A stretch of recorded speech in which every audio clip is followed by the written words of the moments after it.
Si ni pipo tu. Tutamuonyesha. Fresh. Fresh. Sura rafiki yake na Vichy? Ndio. Sasa nataka kumpelekea taarifa hii. Sitaki kumuona akitaki mguu pale maskani. Kwani amekufanyia nini wewe?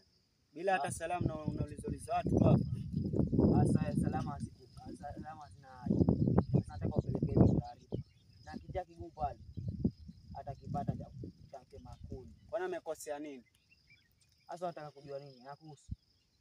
Sasa zimefika.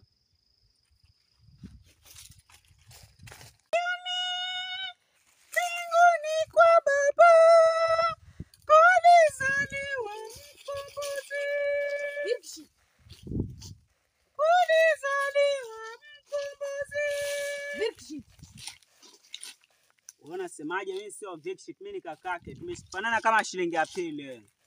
Basi Vichy kakako amepigwa marufuku na apelekea usiku kufika maskani. Mbona unaongea umesimama suketi hapo nipatie uhondo wewe vipi wewe? Kama uelewe hapa. Kakako amepigwa marufuku na kapelekea usiku kufika maskani. Kwani kumefanyika nini? Hata sijui. Kakangu anakuaga msumbufu kweli? Yaani siku nikimkanya kufika maskani yeye unajizungua na zingua nini sasa? Unatokea nini? Sifahamu ila amenipatia onyo. Onyo gani hilo? Maana Vichy ni msumbufu. Hasikizi wazazi, kazi yake ni kwenda vijiweni tu na kutafuna mgokaa kama mbuzi. Amenipatia onyo. Mbona unarejelea sentence hiyo wewe?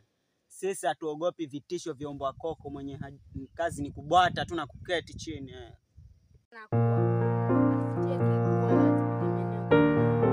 Sawa, nimekuelewa, ila habari za ushenzi mimi sitaki.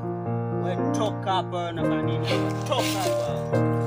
Wewe unaniharibia mwenyewe, nataka kwenda studio ikijaa, unaniharibia mchongo hapa mzima.